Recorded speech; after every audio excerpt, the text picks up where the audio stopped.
Ser santos es ser reflejo del amor. Dios es amor y ama siempre. Presentamos Santo Debo Ser. Recorramos juntos el camino a la santidad al que hemos sido llamados. Escúchanos y conoce más sobre la vida en el espíritu de santidad. Queridos hermanos, sean bienvenidos a una transmisión más a través de su canal Santo Debo Ser, en el cual estamos, como siempre, tratando estos temas de índole espiritual que puede ayudarle a cada uno de ustedes en su proceso en miras a la santidad. Les invitamos a suscribirse a este canal y activar la campana de notificaciones si aún no lo han hecho. También pueden echar un vistazo a nuestros otros dos canales, Creo, Señor, Yo Creo, donde estamos compartiendo siempre un contenido doctrinal, apologético, rico y variado que les puede ayudar a ustedes a esclarecer algunas dudas. E igualmente nuestro canal litúrgico, Misterio de Fe, donde pues vamos compartiendo temáticas diversas que nos ayudan a conocer mejor la fe que celebramos y cómo la celebramos. También tenemos nuestra página en Facebook, @WalterFajardo20, para que usted le dé like y forme parte de esta comunidad formativa y evangelizadora. De toda esta información, pues usted va a encontrar los enlaces siempre en la descripción de cada video. Sin más que agregar, vamos a comenzar nuestra sesión formativa del día de hoy, poniéndonos en la presencia de nuestro buen Dios. In nomine Patris et Filii et Spiritus Sancti. Amén. Oh Dios, que eres bueno, justo y misericordioso, te alabamos, te glorificamos, te adoramos, te bendecimos, te damos gracias por todas las maravillas que tú realizas en nuestra vida, en nuestra historia. Gracias por tanto amor que has derramado sobre nosotros, Señor. Gracias por preservarnos del maligno. Gracias, Señor, por ser un Padre que nos custodia, nos vigila siempre con ternura, con cariño, con amor. En tus manos ponemos la sesión de hoy, Señor, pidiendo el auxilio y la gracia de tu Santo Espíritu que se derrame sobre nosotros para que nos dé discernimiento sobre los conocimientos que aquí se comparten y que todos estos sean siempre de provecho para nosotros y para nuestra comunidad de hermanos en la fe. Te pedimos, Señor, que los ruegos de nuestra dulce Señora, la siempre Virgen María, de los santos y de los ángeles, nos alcancen de ti las gracias necesarias para nuestra salvación eterna, y que todo cuanto hagamos, Señor, redunde en alabanza tuya. Te lo pedimos a ti, que y reinas por los siglos de los siglos. Amén. Pater noster, qui es in celi, sanctificetur nomen tuum, adveniat regnum tuum, fiat voluntas tua sicut in cielo et in terra. Panem nostrum quotidianum da nobis hodie, et dimite nobis debita nostra, sicut et nos dimitimus debitoribus nostris, et ne nos inducas in tentationem, sed libera nos a malo. Amén. Ave Maria, gratia plena, Dominus tecum, benedicta tui mulieribus, et benedictus fructus ventris tui, Iesus. Sancta Maria Mater Dei, ora pro nobis peccatoribus, nunc et in hora mortis nostrae. Amen. Gloria Patri et Filio et Spiritui Sancto, sicut erat in principio et nunc et semper et in saecula saeculorum. Amen. Ave Maria Purissima, sine labе concepta, in nomine Patris et Filii et Spiritus Sancti. Amén. Muy bien, queridos hermanos. Hemos venido hablando en estas últimas dos sesiones sobre lo que el Catecismo de la Iglesia Católica nos deja ver o saber sobre los demonios. Y hemos ido enriqueciendo estos contenidos, estos numerales del Catecismo, con aportes de autores como el padre Jorge Loring en su obra Para Salvarte, Enciclopedia del Católico. Dentro de esa obra nos decía el padre que el pecado del demonio fue de soberbia. Estamos desarrollando esta temática sobre la caída de los ángeles. Y hoy quiero continuar profundizando esta temática a la luz de lo que nos comparte el padre José Antonio Portea en su obra Summa Demoniaca, Tratado de Demonología y Manual de Exorcistas. Entonces vamos a tocar un poco esta temática a la luz de este texto, vamos a ir hablando un poco sobre estos contenidos que nos comparte. Porque creo que todo lo que podamos leer que enriquezca o nos ayude a profundizar este tipo de conocimientos, pues mejor. Aquí yo creo que no es bueno escatimar tiempo en profundizar estas temáticas. No importa que las sesiones se vayan alargando, sí, para eso estamos acá. No es tampoco una enseñanza sistemática regida por el horario de una institución académica donde tengamos que cumplir con ciertos requisitos de tiempo. No, no tenemos esa preocupación.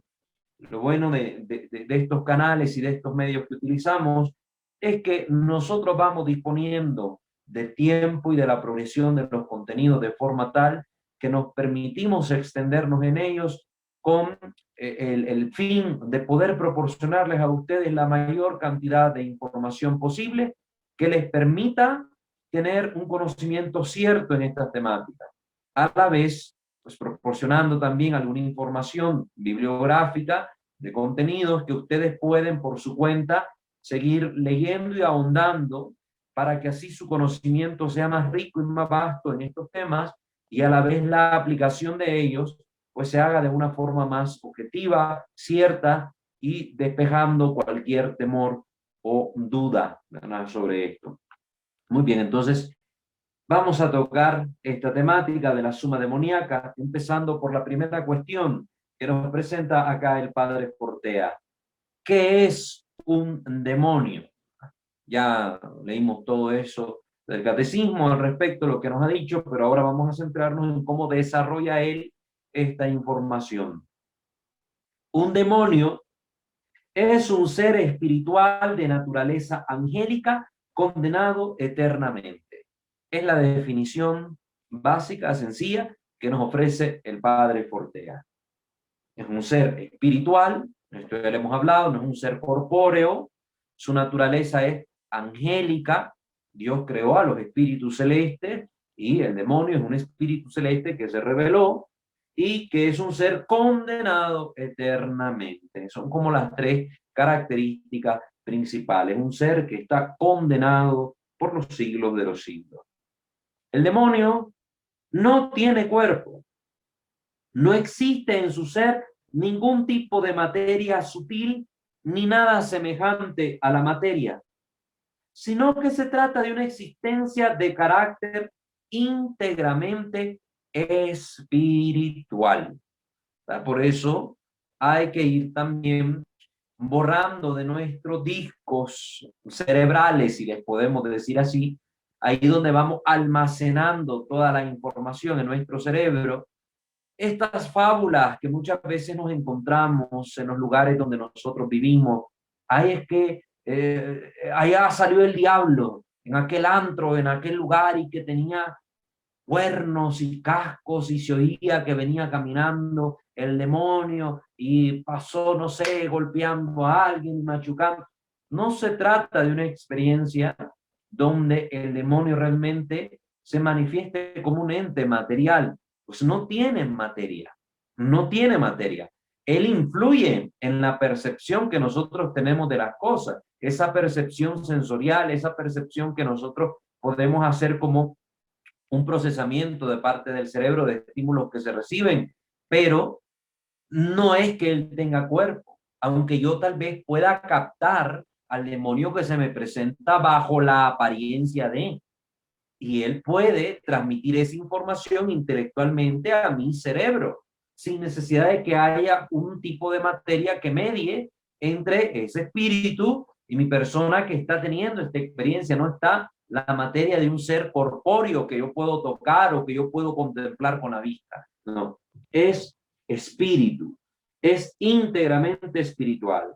De hecho, continúa el padre Fortea, spiritus en latín significa soplo, hálito. Igualmente, así como yo no puedo ver el viento, el soplo no lo puedo ver a simple vista, pues igual el espíritu yo no lo puedo ver, no lo puedo ver. Si yo quiero ver el viento, por lo general en los experimentos que se realizan, se añade algún tipo de otro elemento que me permita a mí hacer visible esas ondas de aire, esas ondas de viento. Yo lo puedo captar como el humo, ¿verdad? O algún tipo de polvo. Entonces yo puedo ver cómo se hacen las ondulaciones, etcétera. Pero el espíritu de por sí no lo puedo ver. Dado que no tienen cuerpo, los demonios no sienten la más mínima inclinación a ningún pecado que se cometa con el cuerpo. Los demonios no tienen deseos lujuriosos o deseos de gula, no lo tienen porque no tienen un cuerpo con el cual experimentar esas sensaciones, pero sí que pueden tentar a los seres humanos para que a través del uso excesivo, por ejemplo, del cuerpo, de las funciones corporales o el uso de las pasiones de una forma descarriada, sin control, me lleven a un tipo de pecado grave que sí tenga que ver con estas cosas, como la lujuria, la gula, sí lo pueden provocar, porque ellos conocen, sí, conocen lo que los hombres pueden hacer, los seres humanos pueden hacer con su cuerpo, sus debilidades, lo que para ellos representan o cómo lo hace sentir. Entonces, sí que tienen esta información, pero ellos de suyo, en su propio ser, no pueden tener este tipo de experiencias corpóreas. Por tanto, la gula o la lujuria son imposibles en ellos.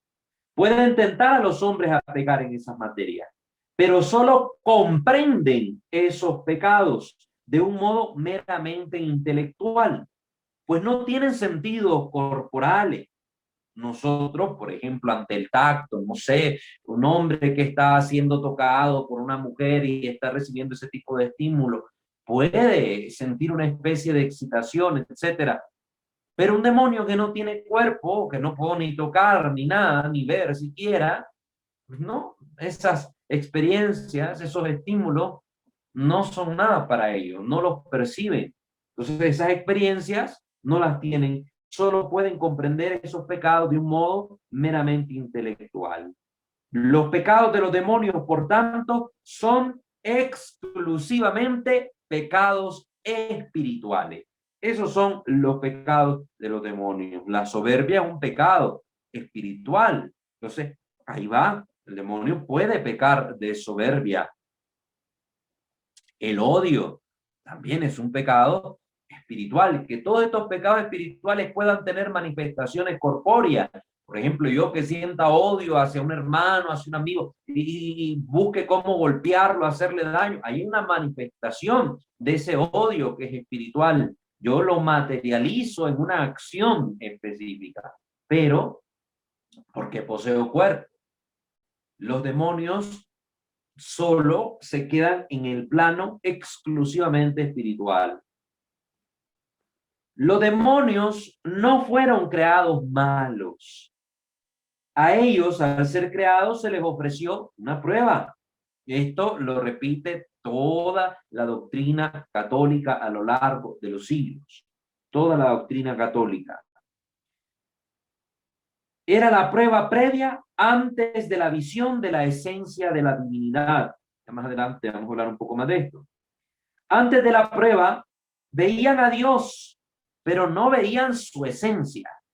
¿Sí? No veían su esencia. Veían a Dios, sabían de su existencia, pero su esencia más íntima ellos no la veían.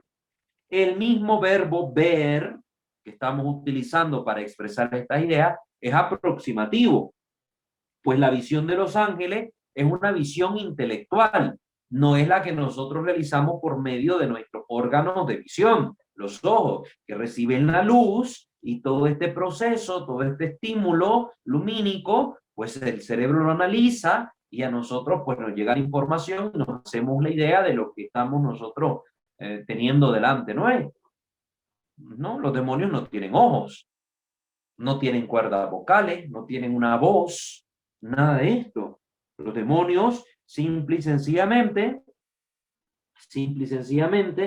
pues son espíritus y ven a Dios intelectualmente. Es una visión del intelecto.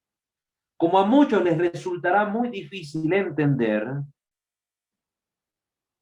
como a muchos les resultará muy difícil entender cómo podían ver o conocer a Dios pero no ver, conocer su esencia, habría que proponer como comparación que sería como decir que ellos veían a Dios como una luz, que le oían como una voz majestuosa y santa, pero que su rostro seguía sin desvelarse.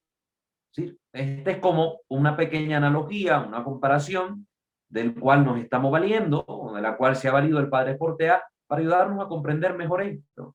Los ángeles tenían una visión intelectual de Dios, pero no conocían su esencia. Es como una gran luz que yo esté viendo, pero que no puedo ver qué está detrás de esa luz. Su rostro que estaría para ellos, de cierta forma, velado aún. De todas maneras, aunque no penetraran la esencia de Dios, sabían que era su creador y que era santo, el santo entre los santos. Este conocimiento sí lo tenían. En eso consistía también esa visión intelectual que tenían de Dios, saber que estaba ahí este ser del cual ellos provenían, que los ha dotado de su existencia, porque los ángeles son seres sumamente inteligentísimos. Vamos a hablar ahora de qué pasó antes de que los ángeles penetraran esa visión beatífica. Y el padre Portea, para esto también se ha basado en un escrito de una mística de la iglesia, Sor María Jesús de Ágreda, que nos narra precisamente esta visión que ella tiene sobre la prueba a la que fueron sometidos los ángeles y que luego permitió la existencia de los demonios. En su obra, está relatada esta visión en su obra, La mística ciudad de Dios. Ustedes pueden comprarla, son varios tomos de esta obra de la mística ciudad de Dios. Ustedes pueden comprarla, pueden adquirirla y ahí pueden leer todas estas visiones que la santa ha tenido. Yo esa obra la tengo, si no mal recuerdo, en el tomo 2 de la obra está esa visión sobre la prueba de los ángeles. Antes de penetrar en la visión beatífica de esa esencia divina, Dios les puso una prueba.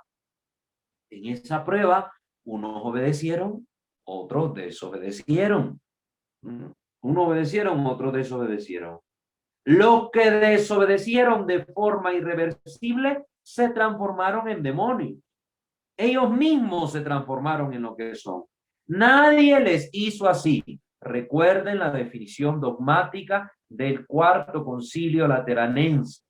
Dios creó a los ángeles buenos y ellos se hicieron a sí mismos malos, se convirtieron a sí mismos en demonios. Dios no los creó como demonios, los creó como ángeles. Ellos tomaron esta iniciativa en su libertad, esta decisión que al final los terminó transformando en lo que son. Hubo unas fases en la psicología de los ángeles antes de transformarse en demonios. Todo fue un proceso gradual. Esto me recuerda un poco la frase de San Bernardo que nosotros vimos que vimos en las reglas de discernimiento de los espíritus de San Ignacio. Nemo repente fit pessimus. Nadie se hace malo de repente. Nadie. Todo es un proceso. Pues igual, en los ángeles esto fue un proceso. Estas fases, estos procesos, se dieron no en el tiempo material. Recuerden que los demonios, como no tienen cuerpo y la materia es la que va sufriendo los cambios, ahí nosotros hablamos de tiempo a través de ese devenir de la materia. En el caso de ellos, no es el mismo tiempo, no es el tiempo material, sino en el Evo, así se le llama al tiempo espiritual. Este es un término que usó también que usó en la Suma Teológica Santo Tomás de Aquino, ahí en la cuestión 10 en el artículo 5. Aquí el padre Fortea, en su cuestión 8, nos va a decir que el Evo no es un tiempo como el nuestro, que es material, sino que se trata de un tiempo propio de los espíritus. Este concepto es bueno que lo manejemos para que comprendamos cómo fueron dándose estas fases. Entonces, es un tiempo propio de los espíritus. Tiempo que es llamado Evo, en latín, Evum. El Evo es la sucesión de actos de entendimiento y de voluntad de un ser espiritual. Entonces, así es como podemos medir este tiempo espiritual. En esa sucesión, es decir, que detrás de un acto del pensamiento o de la voluntad se suscita otro, Entonces, en ese cambio entre un acto y otro, ahí podemos decir hay un tipo de tiempo. Sería el evo. Los actos de la razón y de la voluntad se suceden, provocando un antes y un después. Un antes de un determinado acto del entendimiento o de un acto de querer algo. Desde el momento que hay un antes y un después, hay algún tipo de tiempo. Por tanto, cuando se dice en el cielo y en el infierno están en la eternidad, hay que entender esta afirmación como que están en una interminable sucesión temporal, una sucesión de tiempo sin final, con un principio, que es cuando fueron creados, pero sin un final, sin un final, ¿verdad? Sin un final. Entonces están en la eternidad. ¿Verdad? Nuestro espíritu es inmortal, estos espíritus también tienen un principio, pero no tendrán un final. Solo Dios es eterno, sin principio ni fin. Él es el principio y el fin de todo, el alfa y el omega. Entonces, hay un tiempo espiritual. Y todas estas transformaciones de los demonios, estas fases psicológicas que vivieron estos espíritus, se suscitan en el ego, ¿verdad? Cuando se sucedían uno y otros actos del entendimiento o de la voluntad. Al darse en el ego, estas fases a los humanos nos parecerían que fueron casi instantáneas. En nuestro tiempo, la percepción de todos estos eventos pueden parecernos un segundo o incluso pueden parecernos un tiempo aún mayor. Podría ser, ¿verdad? Están las dos posibilidades.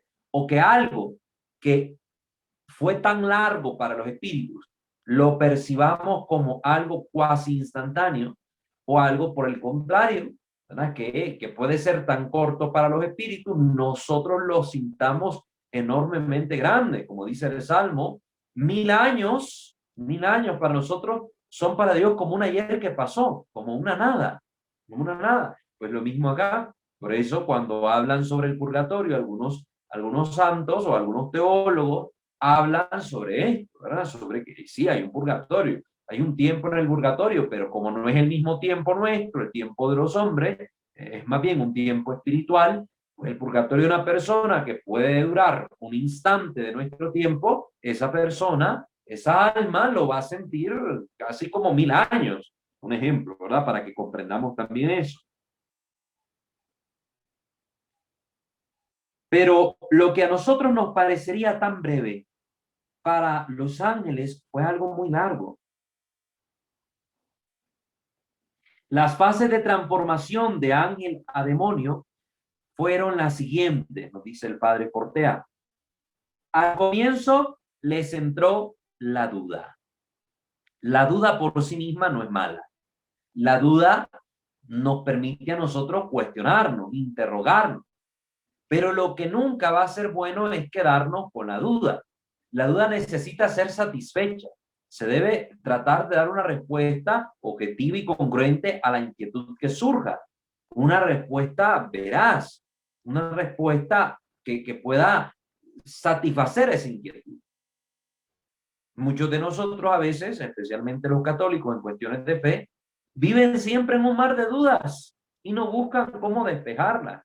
Entonces reina la ignorancia y en la ignorancia el error y el error lo lleva a cometer faltas graves, pecados gravísimos, lo lleva a un mal mayor. Entonces hay que tener cuidado con las dudas, querido hermano. Mejor es siempre despejarlas. Pues al inicio a los ángeles les entró la duda de que quizás la desobediencia a la ley divina fuera lo mejor. Bueno, tal vez es mejor desobedecer, tal vez es mejor hacer esto otro, tal vez no debamos sujetarnos a este ser que nos ha creado. Esa duda aparece muchas veces también entre nuestros jóvenes, entre nosotros mismos. ¿Y por qué voy a obedecer yo a la iglesia? ¿Y por qué lo que me dice la iglesia tiene que ser lo que rija mi vida? Y si es mejor obedecer, no sé, las leyes del Estado que las leyes de la iglesia, o si es mejor obedecer mi propia ley que lo que Dios me ofrece en su palabra. Tal vez me sienta yo más feliz cumpliendo mi ley que la ley de Dios. Entonces, esta duda se presenta en la mente de los hombres y se torna demoníaca, se torna mala, cuando en vez de llevarnos hacia la verdad y a descubrir más la verdad y amar más la verdad, se torna en un camino que nos aleja más de la verdad, que nos lleva a repudiar la verdad. En el momento en que voluntariamente aceptaron la posibilidad de que la desobediencia a Dios fuera una opción a considerar, ahí a los ángeles pecaron, empezaron a pecar contra Dios. Cuando ellos ya aceptaron esa posibilidad. Una cosa es la duda, se me vino la duda, y otra cosa es aceptar la duda como el mejor camino posible. Cuando ellos aceptan ya esa duda como el mejor camino posible, ahí está ya el pecado. Al principio, esa aceptación de la duda constituiría un pecado venial, un pecado leve. Bueno, sí, yo creo que puede ser mejor irme por este camino. Pensó en su momento un ángel, hipotetizando acá. Pero poco a poco ese pecado venial se tornó un pecado grave, como pasa con nosotros, con nuestros pecados personales, cuando los vamos cometiendo. Empezamos por pequeñas cositas, una mentirita, entre comillas, piadosa, que no existe nada de eso de mentira piadosa, una mentirita pequeña, tonta, y de repente va escalonando hasta convertirse aquello en un pecado grave. Cuidado. Pero al principio, ninguno de ellos en esta primera fase estaba dispuesto a alejarse irreversiblemente. Ni siquiera el diablo en ese primer momento estaba dispuesto a alejarse totalmente de Dios. Era la fase de la duda, era la fase del consentimiento, era la fase de irse haciendo esta idea.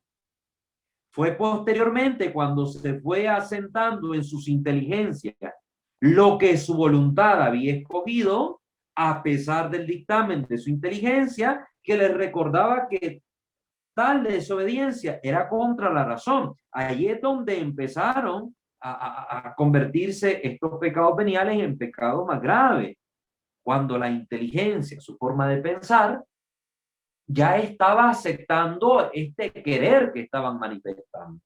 Los ángeles estaban queriendo desobedecer la voluntad de Dios, el camino del Señor. Estaban empezando a querer vivir así. Pero cuando ya la inteligencia viene como hacemos nosotros, a justificar el por qué se está haciendo esto y aceptar como mejor esto que se está haciendo, aunque es un error, ahí empieza a darse una forma de pecado más grave. Pasa con nosotros, ¿cuántas veces? Hicimos algo o estamos queriendo hacer algo y en la mente empezamos a inventar mil razones para excusar aquello que estamos haciendo. Bueno, si al final engaño a mi mujer, pues de todos modos ella ni me quiere como antes, me tiene abandonado, me tiene aquí, me tiene allá, pues yo voy a hacerlo. Ya porque tal vez se me presentó la ocasión del pecado y tenía ahí una mujer que me estaba escribiendo, que me estaba chateando, diciéndome cositas. Entonces yo ya dije, sí, voy a tener algo con esta mujer, aunque engañe a mi esposa. Y en la mente empecé a justificar, empecé a crearme ideas para justificar aquella elección. Pues el demonio también pasó por este mismo proceso, cada uno de los demonios. Pero sus voluntades se fueron alejando de Dios y como consecuencia de ello, sus inteligencias fueron aceptando como verdadero el mal que su voluntad había escogido. Lo que nos pasa a nosotros, ¿verdad? Y ya se ve cogiendo al final como verdadero, como mejor, como lo más bueno, el mal que estamos cometiendo. No, pues yo creo en Dios, pero eso de creer en la iglesia, no, ¿para qué? Aquí con rezar en mi casa me basta. Ya lo escogiste en tu voluntad. Tu mente lo empezó a justificar y ya luego tu mente termina diciendo, no, pues esto es lo mejor. Porque al final, ¿para qué voy a ir a la iglesia? Para ser chismoso, para ser egoísta, para ser como aquella fulana, como aquel sultano. No, no, mejor estoy aquí en mi casa. Mejor aquí no creo en ninguna iglesia, yo creo en Dios y con eso me basta. Pero al final todas las religiones son malas, todas son iguales, todos los padres, los pastores hacen lo mismo y empieza la mente. Un pensamiento que va trabajando al mejor estilo demoníaco. Por eso cuidado con esas ideas, hermanos. Mucho cuidado. La voluntad de desobedecer se fue afianzando, haciéndose esa determinación cada vez más profunda. Y la inteligencia iba buscando más y más razones para que eso le resultase cada vez más justificable. Finalmente, Ese proceso llevó al pecado mortal que se dio en un momento concreto a través de un acto de la voluntad. La voluntad ya se fijó en lo que la mente también ya está ahí coligada en justificar y actuaron. La rebeldía contra Dios, pecado mortal. Es decir, cada ángel llegó a un momento en que no solo quiso desobedecer a Dios, no solo quiso, sino que incluso optó ya por tener una existencia al margen de la ley divina. Ya no solo es que desobedezco a Dios y yo sé que hay una ley que de repente lo obedezco y que de repente no, sino que dijeron toda la ley desechada. Yo haré mi propia ley. Dios que esté por allá, yo por acá. Y esto trasladémoslo también al terreno personal, al terreno de nosotros, los seres humanos. ¿Cuántas veces hacemos lo mismo? Dios allá, la iglesia allá, mi vida acá. Bien, gracias. Yo no me meto con las cosas de la iglesia para que los padrecitos no se metan en mi vida. No me digan nada. Yo no me meto con la vida de nadie para que nadie se meta con mi vida. Que las cosas fueran así de sencillas. Dios nos dio la ley. Y no solo nos dio la ley, nos creó en comunidad. Nadie puede vivir aislado del otro. Todos necesitamos, hay una interdependencia que nosotros no podemos anular. Necesitamos todos de todos. En algún momento, hasta el atar de los zapatos, tú lo aprendiste porque alguien te lo enseñó.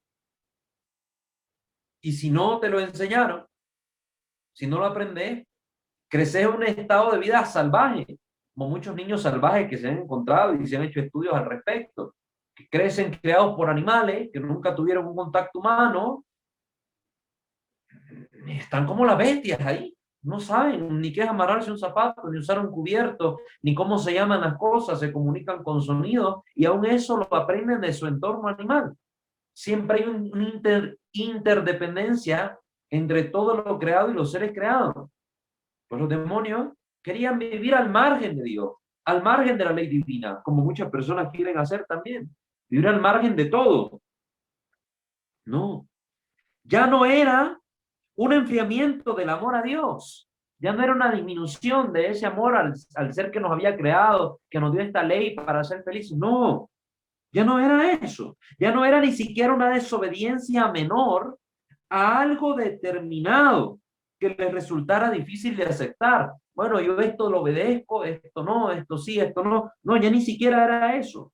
Sino que en este momento concreto, en la voluntad de muchos de ellos, apareció la idea de un destino aparte de la Trinidad, un destino autónomo. ¿No? Pues la vida es mejor sin Dios. Para mí no hay Dios. Eso pensó el demonio. Y es uno de los preceptos que les comunica a los hombres que deciden seguir el camino de Satanás. ¿No? No hay Dios. Tú eres el Dios de ti mismo. Recuerden ese precepto del que ya hemos hablado. ¿Cuánta gente vive así? Son el Dios para ellos mismos.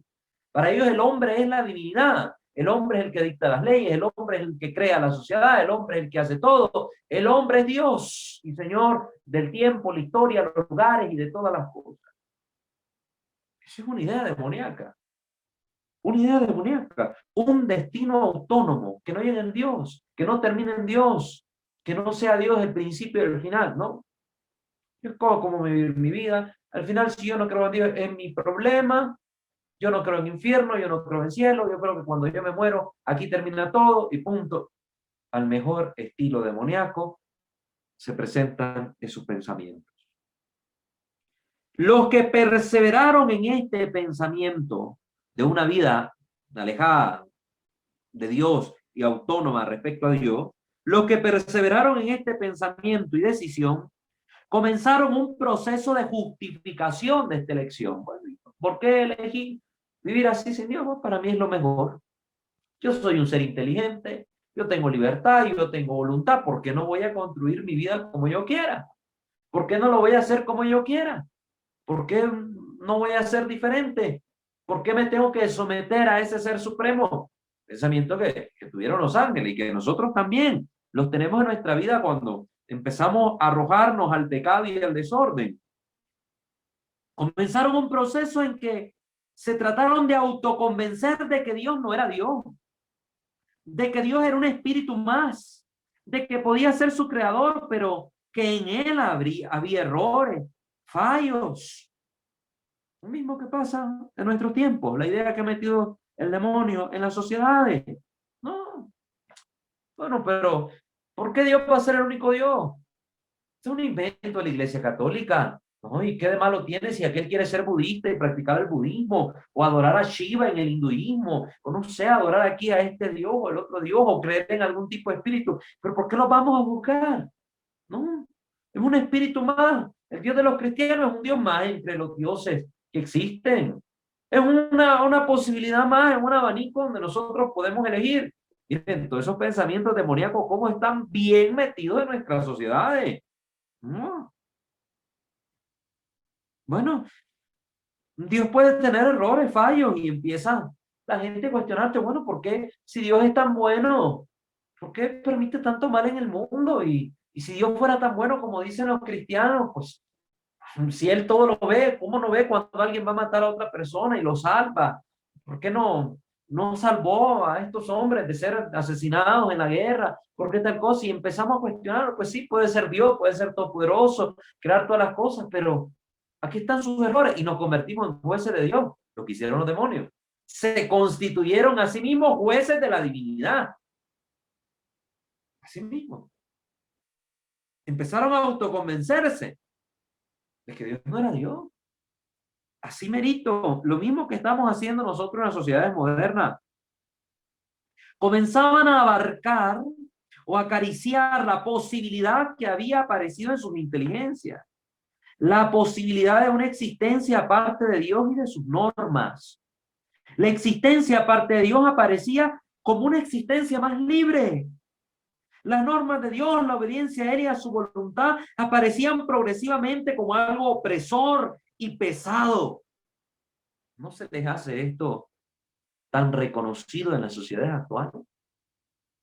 La iglesia es opresora, que la iglesia o la religión es el opio de los pueblos, te engaña y te somete, que el dominio y el control lo quieren tener los clérigos, que al final de cuentas las leyes de la iglesia son una camisa de fuerza que nos atan, que no nos dejan ser libres, somos espíritus libres, y viva la diversidad sexual, y viva la diversidad en todos los ámbitos, y a alcoholizarnos, y a drogarnos, porque si yo puedo hacerlo, ¿quién eres tú para decirme que no? ¿Y quién es la iglesia para quererme subyugar?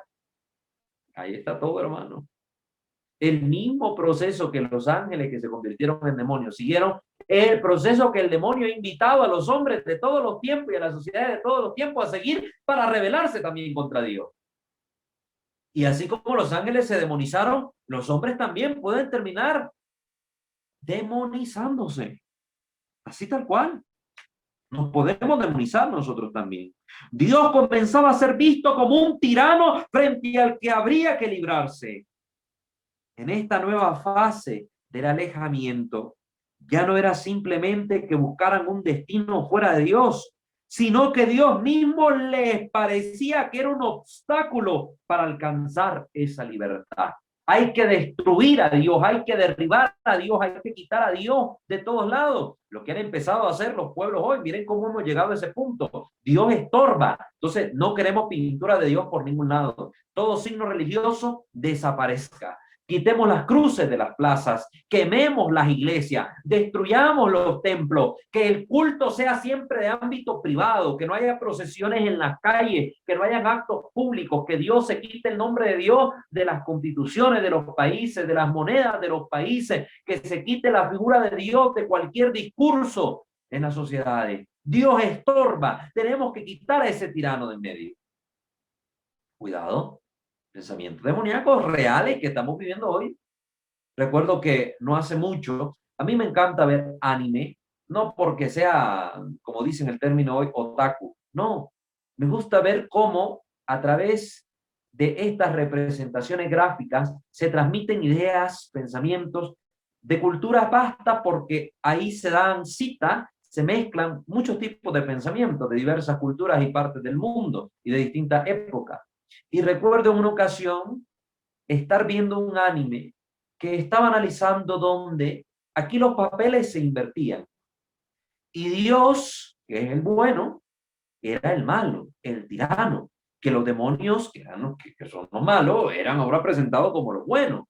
Y que Dios vino a estropear la sociedad que los demonios habían creado y que eran los benefactores de la humanidad y que Dios era el terrible al que había que corrérsele, que vivían con pavor, con miedo de Dios y sus ángeles, porque era Dios en esa serie, era lo que el demonio es para nosotros. Así lo representaban. Entonces, esa idea es la que se nos está presentando en este momento. Dios era visto en esta etapa, en esa fase psicológica de los demonios, como el sumo mal posible, que era necesario quitar el obstáculo de la existencia de Dios para alcanzar la verdadera libertad de su existencia angelical. Pensaban que la belleza y la felicidad del mundo angélico hubiera sido mucho más feliz y más libre sin un opresor. ¿Por qué había un espíritu que se alzaba por encima de los demás espíritus? ¿Por qué su voluntad debía imponerse sobre la voluntad de los demás espíritus? ¿Por qué una voluntad debía imponerse sobre la otra? No somos niños, no somos esclavos, debieron pensar. Lo que hemos visto hoy, lo que hemos visto hoy en nuestras sociedades, queridos hermanos. ¿Por qué Dios? ¿Por qué la ley de Dios es la única buena? ¿Por qué la religión católica es la única verdadera? Ahí está. ¿De dónde vienen esos pensamientos? Toda esta gente que habla así hoy y que hace esas atrocidades, destruir la iglesia, destruir las imágenes sagradas, han vivido este proceso. Comenzaron con la duda. Después de la duda, la voluntad se fue inclinando hacia esa duda. Después la mente empezó a justificar lo que la voluntad estaba eligiendo. Después ya esta justificación se empezó a vislumbrar como más plena, viviendo al margen, una existencia autónoma, lejos de Dios. Luego Dios empezó a ser visto ya no solo como que Dios por ahí o por acá, sino que Dios me estorba. La existencia de Dios me estorba. Lo que Dios me propone me estorba. Ese es el proceso de endemonización que estamos viendo también, que está siendo sufrido hoy en día por muchas personas y por sociedades enteras. Dios ya no era un elemento que habían dejado atrás, sino que se comenzaba a convertir para ellos en el mal. Dios se le volvió a los demonios, a los ángeles rebeldes, como el sumo mal. Y así comenzaron a odiarle. Esta es la fase final hacia donde terminan llegando los ángeles que se rebelan con este proceso. Terminan odiando a Dios. Un proceso que te lleva al odio. Empezaron con la duda, luego pensaron mal, se ensoberbecieron creyéndose los dioses de sí mismos, y luego esta soberbia se transformó en odio. Todos los que perseveran en la soberbia, tarde o temprano, terminarán en el odio, odiando a Raimundo y todo el mundo, y finalmente odiándose a sí mismos. Las llamadas de Dios hacia estos ángeles para que volvieran hacia él eran vistas como una instrucción inaceptable. En esta fase, el odio en unos creció más, en otros espíritus menos. Y esto es lo que va a permitir luego categorizar a los demonios. Porque unos son más poderosos que otros, o más rebeldes que otros, o peores que otros, porque han odiado más a Dios. Comunican más odio hacia Dios. Puede sorprender que un ángel llegue a odiar a Dios, queridos hermanos, pero hay que entender que Dios para ellos ya no era el bien, sino el obstáculo, la opresión, las cadenas de los mandamientos, la falta de la libertad. Era visto como el sumo mal. Pasa como, a ver, ¿cómo es posible que un hijo odie a su padre? Podemos preguntarnos. Si es posible.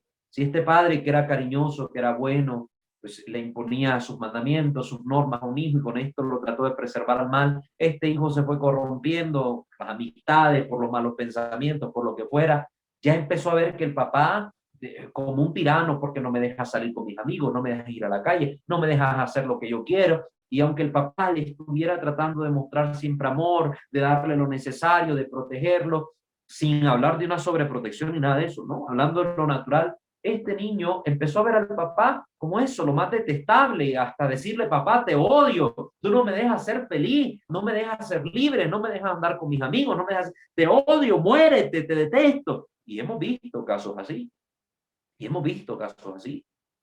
Entonces, el papá, que puede ser el sumo bien para este niño, se le convierte ante la mente y el corazón de este niño como en el sumo mal, del cual necesita escapar, liberarse.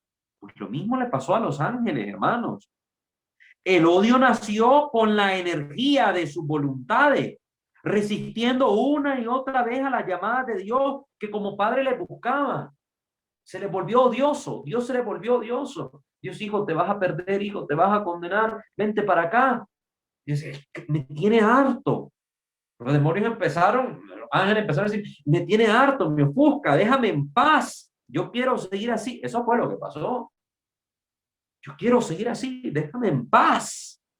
Déjame en paz. Ya nos ha pasado cuántos amigos tal vez hemos tratado de corregir, de llevar por buen camino, darle un consejo. ¿Y cuántas veces nos encontramos esa respuesta?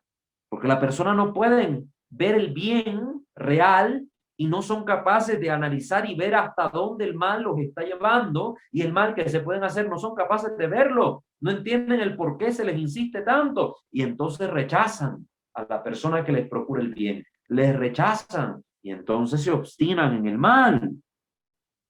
El odio nació como una reacción lógica de una voluntad que tiene que afianzarse en su decisión de abandonar la casa paterna, por decirlo en términos que resulten un poco más comprensibles para nosotros. Es decir, alguien que se marcha de casa, al principio simplemente quiere marcharse, pero si el padre le llama una y otra vez, el hijo le acaba diciendo, déjame en paz. Dios le llamaba entonces a los ángeles, pero sabía que cuanto más tiempo sus voluntades estuvieran alejadas de él, más se afianzarían en su alejamiento. Dios, por eso, no hablemos de desesperación en Dios, pero para que entendamos una analogía, con desesperación amorosa le buscaba para que sus hijos no se alejaran más de él, para que no se perdieran. Pero sus hijos, en vez de comprender, en vez de aceptar estos llamamientos de Dios, terminaron alejándose más. Y no es que Dios no supiera que si lo buscaba más, lo iba a perder. No, Dios lo conoce todo, pero aquí no se trata de conocimiento, sino de amor. Dios buscaba el sumo bien posible para estos ángeles. Y el sumo bien era insistirles para que ellos gozaran del amor de Dios, para que ellos se retractaran. En este punto todavía podían retractarse cuando empezaron a odiarle, pero no le odiaban totalmente, sino que empezaban a odiarle, todavía podían retractarse. Pero hubo un momento en que ese odio se fijó a tal grado que ya no había vuelta atrás. Por supuesto que muchos ángeles que se habían alejado en un primer momento volvieron a Dios, volvieron gracias a estas insistencias, como nos ha pasado a nosotros, que tal vez por tanto insistirle a un amigo, por tanto aconsejarlo, al final terminan cediendo y se salvan tal vez de una ruina en su vida. Así pasa, algunos ángeles volvieron a Dios, otros no. Y esta es la gran lucha de los cielos, de las que se habla en Apocalipsis capítulo 12. Y se entabló un combate en el cielo. Miguel y sus ángeles lucharon contra el dragón. Y el dragón luchó y sus ángeles, pero no tuvieron fuerza. No volvió a encontrarse su sitio en el cielo. Entonces fue expulsado el gran dragón, la serpiente antigua que se llama Diablo y el adversario que engaña al orbe entero. Fue expulsado a la tierra y sus ángeles fueron expulsados con él. Esa fue la lucha que se entabló en el cielo. ¿Cómo? ¿Cómo fue esa lucha? Porque sabemos que los ángeles no tienen cuerpo, no iban a agarrar una espada, un garrote, una piedra y empezarse a paliar los unos a los otros. No. ¿Cómo los ángeles pueden luchar entre sí? Si no tienen cuerpo, ¿qué armas podían ser usadas? El ángel es espíritu. El único combate que se puede entablar entre ellos es intelectual, una lucha intelectual. Las únicas armas que pueden blandir son los argumentos intelectuales. Esa lucha fue una lucha intelectual. Dios enviaba la gracia a cada ángel para que volviera a la fidelidad o se mantuvieran fieles. Los ángeles daban argumento a los rebeldes para que volvieran a la obediencia. Pero es como una discusión, a ver, como estas famosas tablas, ruedas de conversación o plenarios donde hay dos que debaten y unos y otros presentan sus argumentos. Al final, pues terminan ganando uno y perdiendo otro. Pues lo mismo pasó. Hay argumentos y mira, ¿por qué vas a vivir fuera, alejado de Dios? A ver, ¿por qué? Y empezaban las cuestionantes. Los ángeles rebeldes daban sus razones para fundamentar su postura y para introducir la rebelión entre los fieles. En esta angelical conversación de miles de millones de ángeles, hubo bajas por ambos lados. Ángeles rebeldes regresaron a la obediencia. Ángeles fieles fueron convencidos por la seducción de los razonamientos malignos y se transformaron en demonios.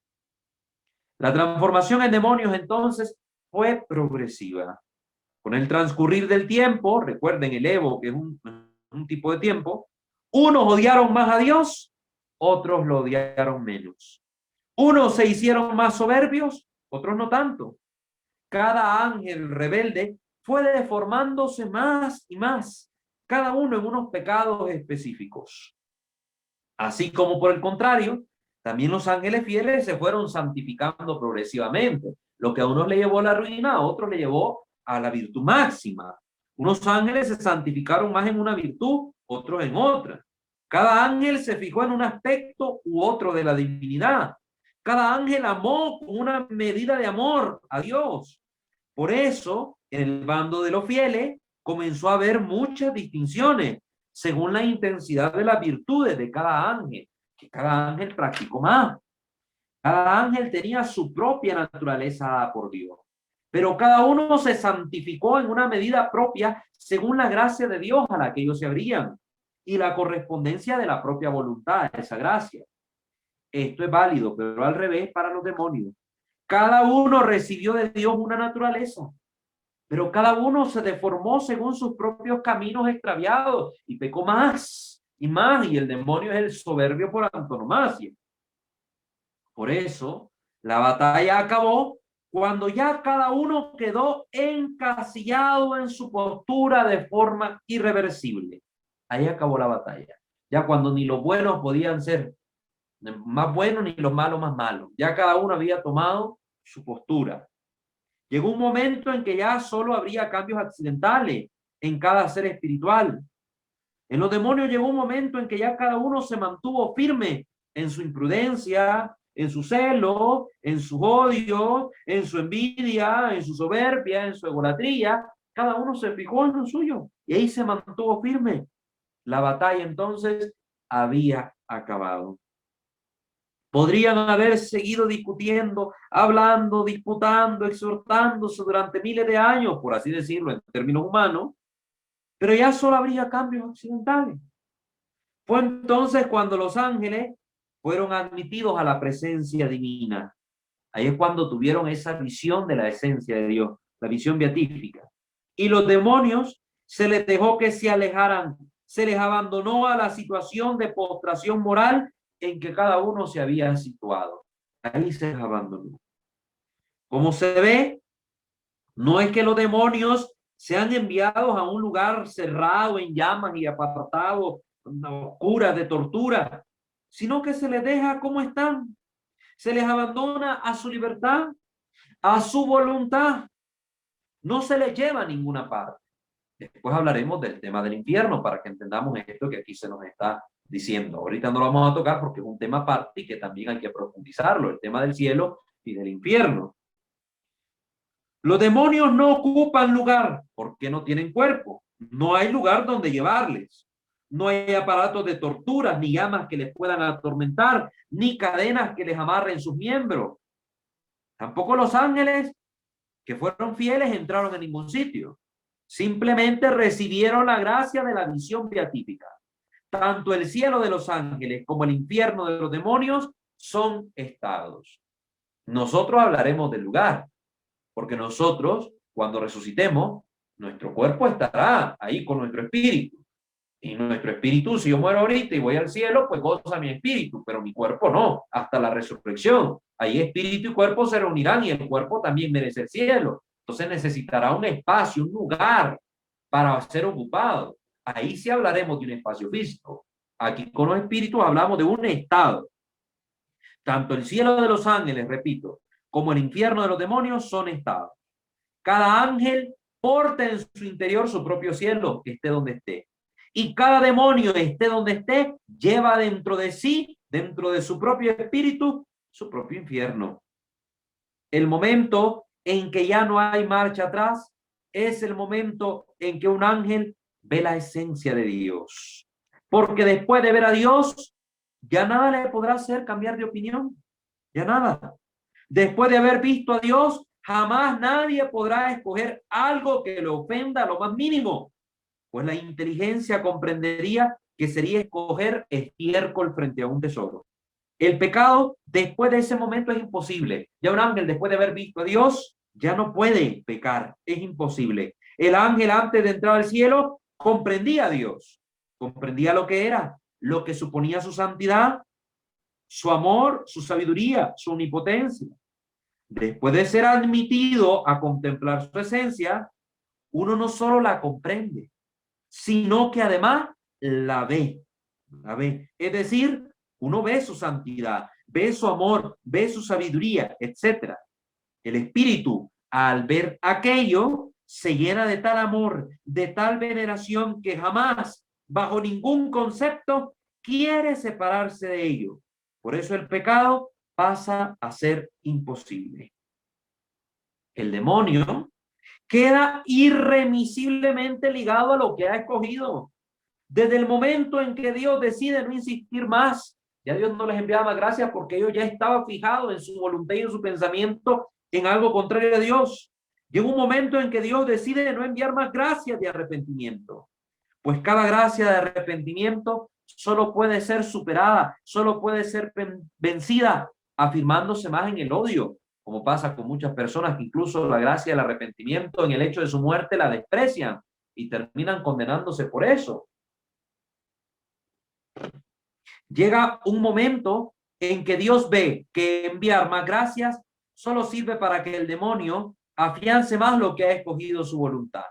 Llega un momento en que Dios, que es amor, por así decirlo con una frase coloquial, da la espalda y deja a su hijo que siga su camino. Deja que el demonio siga su vida aparte. Eso es lo que acontece. Eso es lo que pasa. Muy bien. Dios da su espalda a sí mismo. ¿Qué momento es ese? Es el momento en el que Dios decide no conceder ninguna gracia más de arrepentimiento a la criatura. En ese instante podemos decir que Dios ha dado la espalda al ser que creó. En cuanto ocurre esta terrible y temible decisión, la criatura está ya juzgada. Está ya juzgada.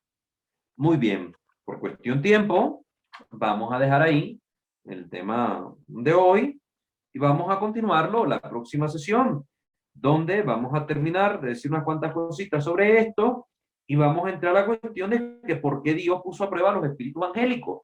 Vamos a hablar sobre esa pregunta. ¿Por qué Dios probó a los ángeles? Si era necesario, si no era necesario, etcétera. Entonces, vamos a abordar ese tema. Muy bien.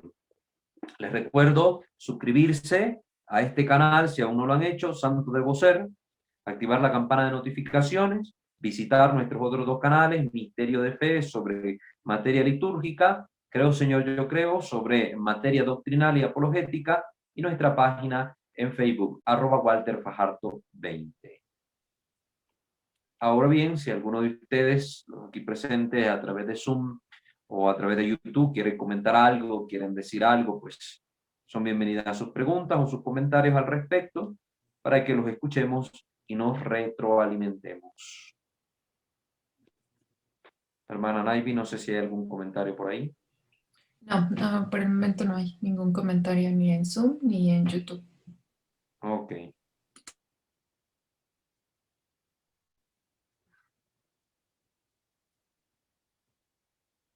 ¿Alguien que quiera hablar?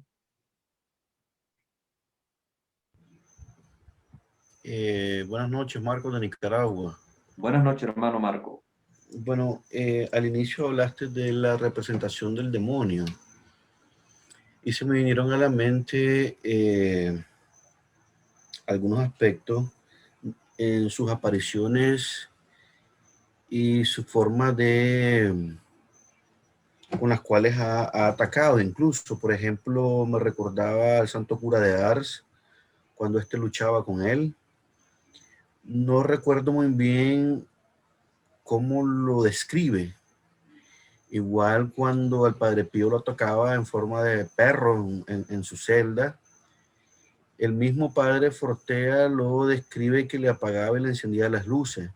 Así es. Y en mi caso personal tuve una experiencia en un lugar, ya estaba dormido y me despertó. Con la mente le pude apreciar, no sé si con los ojos creo que eso se ve con un sentido, no sé, no podría describirlo, pero sí le pude apreciar alguna forma, pues. Incluso rodeó mi cama. Entonces, sí hay algunos tipos de representaciones eh, que él, aunque siendo espíritu, pues no se toma forma, por eso estamos en este curso, para saber un poco más, ¿verdad? Pero de acuerdo a esa experiencia, eso que he leído acerca de esos santos y mi experiencia personal, sí, algunas formas que él, creo que él puede adaptarse o no sé cuál sería la palabra adecuada. Sí.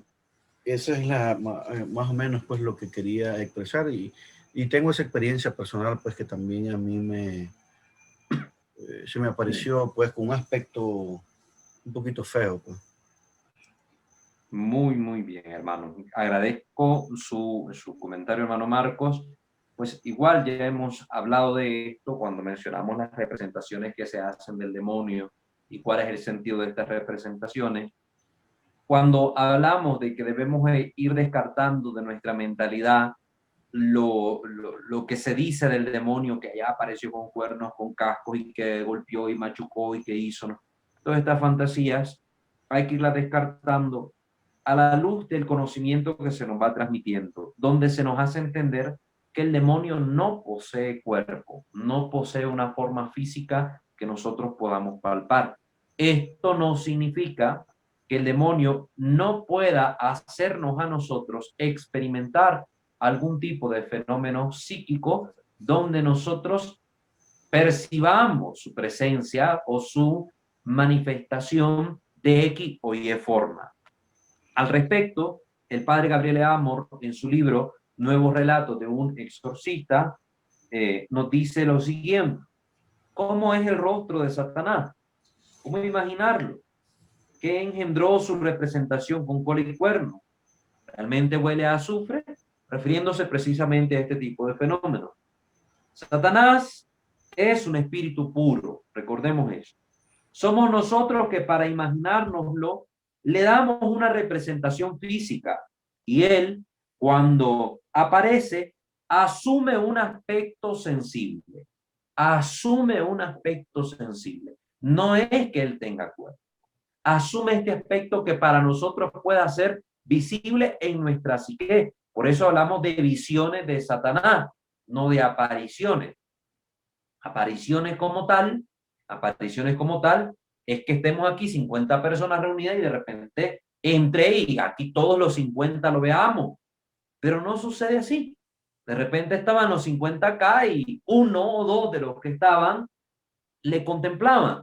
Entonces, ¿qué significa esto? Que el fenómeno, por muy real que se sintiera, siempre se daba en el ámbito de la psique de esas personas que lo contemplaban.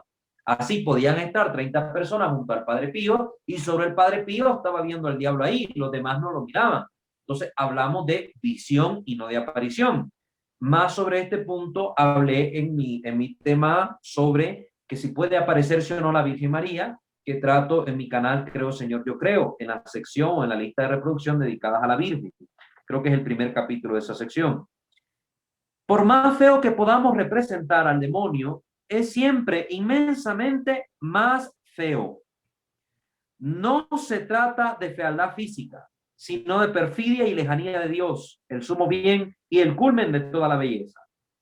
Creo que la representación con cuernos, cola, alas de murciélago, quiere significar la degradación que sucedía en ese ser espiritual que, creado bueno y resplandeciente, se convirtió en horrible y pérfido, cosa que hemos hablado, que a nivel de la catequesis iconográfica es para transmitirnos la deformación que el pecado causa en el espíritu cuando se le representa así.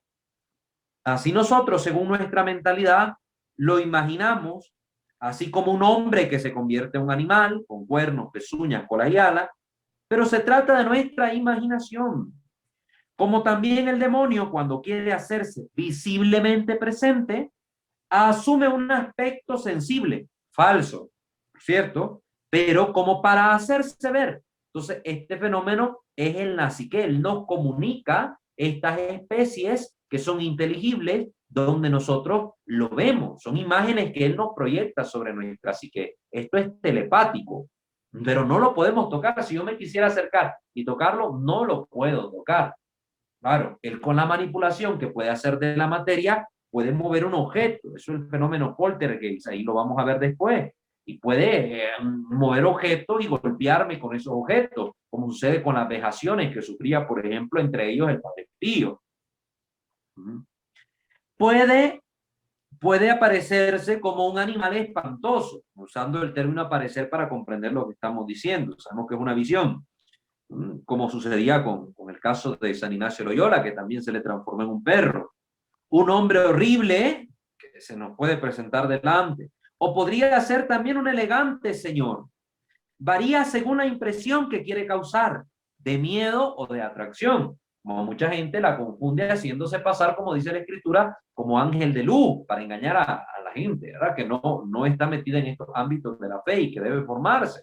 El demonio es más fácil engañarlas a estas personas bajo apariencia de ángel de luz, cosas que ya tocamos también en el tema de discernimiento de espíritu.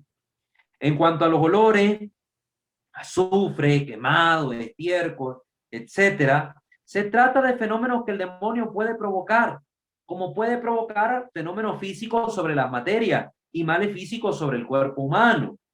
También puede obrar sobre nuestra psique por medio de sueños, pensamientos, fantasías, imaginación, y puede transmitirnos sus sentimientos del odio, desesperación, nos comunica su tristeza porque él es eternamente triste. Son todos fenómenos que se comprueban en las personas atacadas por males satánicos y sobre todo en los casos de posesión. Pero la verdadera perfidia y la verdadera fealdad de este espíritu, de este ser espiritual, es superior a toda imaginación humana y a toda posibilidad de representación. Por ser espíritu puro, el demonio no se localiza en un lugar o en una persona, aunque dé esa impresión. En realidad, no se trata de transformarse, sino de obrar, de influir. Eso es lo que hace el demonio, influye en un lugar, obra de cierta manera que nos permite a nosotros pensar, ahí está el diablo. No es una presencia como un ser que va a habitar en otro ser o como el alma en el cuerpo. Es como una fuerza que puede obrar en la mente, en todo el cuerpo humano o en una parte de él o en un lugar. Entonces, eso es algo que nosotros tenemos que comprender. Espero que esta respuesta, ¿no?, a la luz de un experto, el padre Amor, pues pueda un poco satisfacer la inquietud. No sé si quedó claro, Marcos.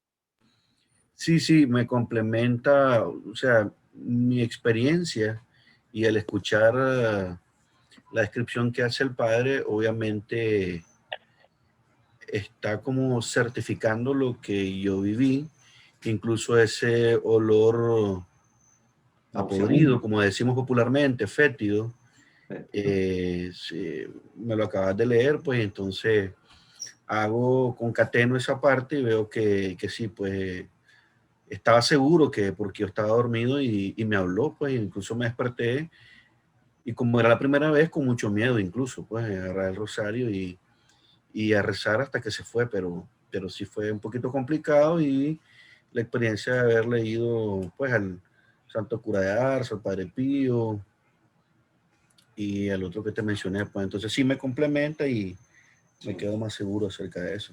Gracias. Como estamos viendo, no se trata de negar los fenómenos, sino de explicarlos para entender que no se trata de un fenómeno físico, porque el demonio carece de corporeidad, de materia, no hay materia alguna en ello, como decía el padre Fortea en la suma que acabamos de leer. Entonces, es lo que tratamos de hacer, clarificar las cosas para comprenderlas mejor. Así que te agradezco mucho tu comentario, porque ciertamente sirve para retroalimentar a los demás hermanos y tocar estos puntos que, aunque ya lo hemos mencionado, pero los vamos profundizando, que de eso se trata pues este curso. Okay, no sé si y lo más importante que explicaste es que él puede proyectarse en cualquier imagen, incluso, pues, de cualquier forma. Pues él puede proyectar, a mí me proyectó una, a los santos les proyectaba otro, etcétera. El Padre Pío a veces lo miraba como un sacerdote vestido de sotana y clergyman, como un diocesano. Así se le presentaba a veces. Hay santos que se les ha presentado como una mujer muy hermosa, a otros como un animal deforme. Es decir, depende de cómo quiera él presentarse, decía aquí el padre. ¿Mm? Sí, sí. Sí, Okay, es. gracias. Claro que sí. Buenas noches. Buenas noches. ¿Quién nos habla y de dónde? Alicia, de aquí de la Ciudad de México, hermano. Sí, le escuchamos. Un gusto saludarle. Mi pregunta es que si esos olores que puede provocar el demonio o alguno de sus súbditos, esos olores fuertes, si pueden dañar físicamente a las personas, por ejemplo, dar ardor en la nariz, ardor en la garganta, alguna cosa física que provoquen, o es nada más sentirlo. Muy bien, recuerde que hemos leído ya, igual tomando las palabras del Padre Amor, que sí, él puede causar este tipo de influencia sobre el cuerpo a través de estos distintos tipos de percepciones. Por ejemplo, cuando se nos presenta bajo la figura tétrica de un animal deforme, la impresión puede causar un miedo que me puede paralizar, que me puede dejar un trauma incluso, puede ser una experiencia muy fuerte. Entonces, hay un mal que se realiza sobre nosotros. Igual a través de estos olores, puede causar náusea, el olor puede ser tan profundo, tan molesto, puede ser un ardor, puede irritar las narices de alguna persona, aunque no sea algo físico, pero la percepción es tan profunda, tan real, tan sensible en nuestra psique que esto se da. Es como lo que pasa, por ejemplo, con las psicosomatizaciones, a través de estas enfermedades que hemos visto, cómo una persona puede incluso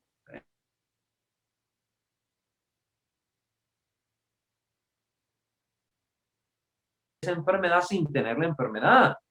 Otro caso también bastante curioso, el de los embarazos psicológicos, como una mujer que puede llegar a creerse que está embarazada, hace que su cuerpo entero empiece a producir hormonas y estos cambios que van haciéndole creer que está realmente embarazada cuando no lo está. Entonces, esta influencia que el demonio puede causar en la forma en que percibimos a nivel mental todas estas experiencias, estos fenómenos, sí pueden llegar a esos niveles de provocar esos daños físicos. Claro que sí, perfectamente.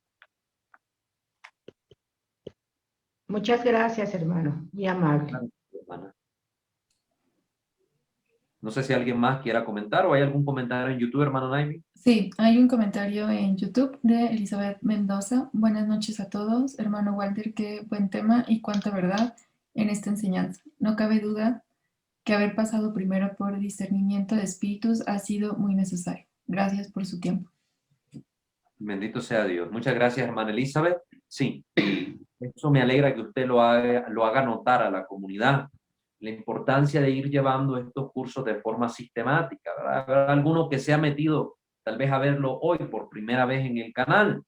La invitación, vaya a ver los temas desde el discernimiento de espíritu, pasando por los grupos de oración hasta aterrizar ahora. ¿Por qué? Porque en otras secciones del canal se han tocado temas que por la riqueza del contenido están concatenados con la información que aquí vamos brindando y que nos permite comprender mejor lo que ahora se expone. Entonces la invitación está abierta, el material ya está disponible ahí en nuestro canal, gratuito totalmente. Benefíciese quien quiera beneficiarse de él. Entonces aprovechenlo y hagan suyo este contenido. Yo no soy ningún doctor en la materia, pero sí soy un cristiano consciente de la necesidad de la formación, que se autoforma, que lee, que se instruye, que indaga, que pregunta, que averigua, que se nutre para comunicar la información, para transmitirles la doctrina de la iglesia, no inventarles mi doctrina, porque si no, yo fundo mi propia iglesia y no se trata de eso. No se trata de eso y Dios me libre de semejante acción.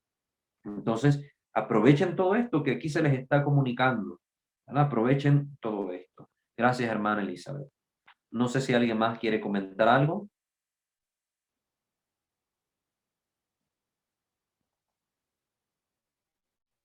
Los escucho.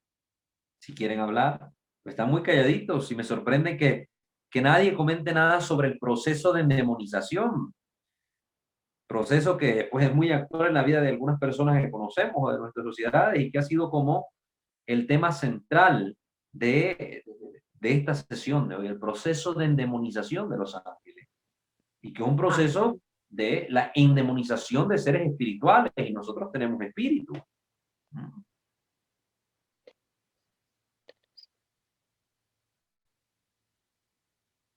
¿Algún otro comentario por ahí? Ya con uno más terminamos la sesión de hoy. No, Sí, no hay. Si alguien va a hablar, puedo hacer un comentario cortito. Sí, hermano, si nadie más habla, usted aproveche. Este tiempo es de ustedes. Pues solo por cuando hablabas de la iconografía, por eso es que se pone a San Miguel Arcángel con la espada, aunque la lucha no es con armas, sino con intelecto. Es por eso que San Miguel Arcángel se representa con una espada. La Así es. palabra de Dios es una espada de doble filo. Al final es la palabra y lo que usaron Efesios los 6, ángeles, la armadura aparece también, la espada, la palabra, se casco. describe la palabra como espada, se describe la armadura del cristiano. Entonces se les representa en este tipo de figuras, es precisamente con ese fin. Hay un fin teológico bíblico de trasfondo que no podemos obviar. Y como decía Jesús en las tentaciones, no solo de pan vive el hombre, sino de toda palabra que sale de la boca del Altísimo. La palabra de Dios se representa como alimento. En el caso de la Escritura se representa también como espada de doble filo, pues San Miguel porta la palabra. ¿Quién como Dios es su nombre? La palabra de Dios es poderosa, es la que ha creado todo. La palabra, el argumento que utilizaron los ángeles virtuosos para contrarrestar los argumentos que usaron los ángeles rebeldes. Pues San Miguel vence con la palabra, pues la palabra del demonio. Así es, hermano. Muchas gracias, muy claro. Bueno, gracias a ti, tus comentarios muy acertados también, de verdad que sí. Hay un último comentario en YouTube de Sí. Johnny. Paz y bien, saludos desde Costa Rica. Empecé a seguirlos a partir de la participación de Fray Claudio. Muy informativo el canal. Qué bueno, hermano, me alegra también, paz y bien, santa alegría, que Dios derrame bendición sobre ti, Johnny.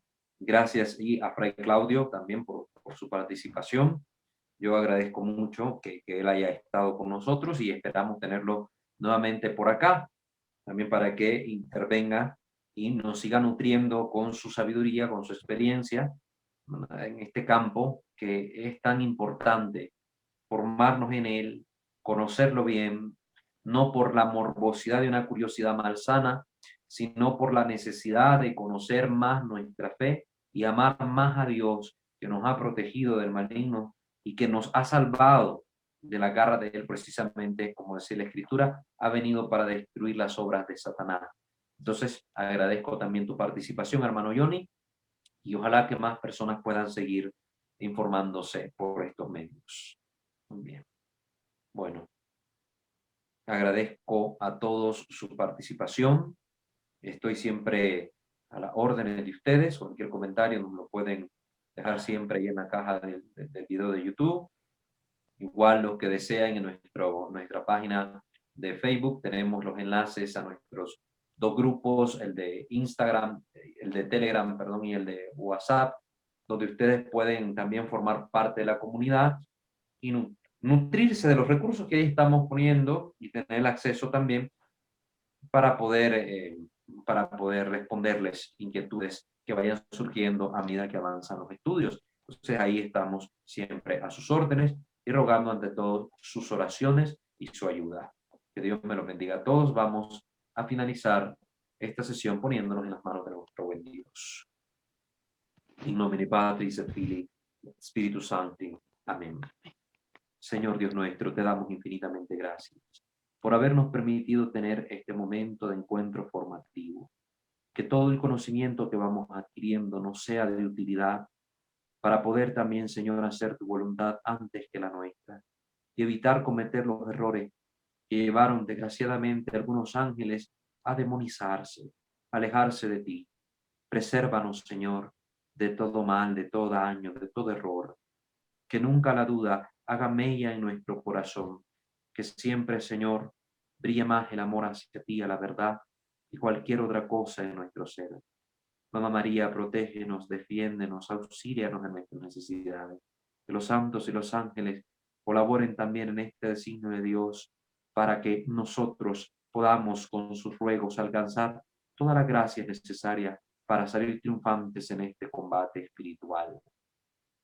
Hágase, Señor, en nosotros según tu santa voluntad. A ti la gloria y el honor, que vives y reinas por los siglos de los siglos. Amén. Amén. Surtum presidium confuimus Santa Dei Genitrix, nostra deprecationes ne desficias in necessitatibus, sed a periculis punti liberanos semper, o Virgo gloriosa et benedicta. Amén. Sancte Micael Arcangele, defendenos in prelio, contra nequis insidias diaboli esto presidium. Impredili Deus supplice te precamur. Tuque prince milice celestis, Satanas aliosque spiritus malignos, quia perditionem animarum per vagantur in mundo, divina virtud in infernum detrude. Amén. Ángel de mi guarda, dulce compañía, no me desampares y de noche ni de día. No me dejes solo, que sin ti me perdería. En la hora de mi muerte, llévame feliz a los brazos de Jesús, José y María. Amén. Ave María Purísima, sin el ave concepta. In nomine Patris et Filii et Spiritus Sancti. Amén. Que el Señor me lo bendiga a todos.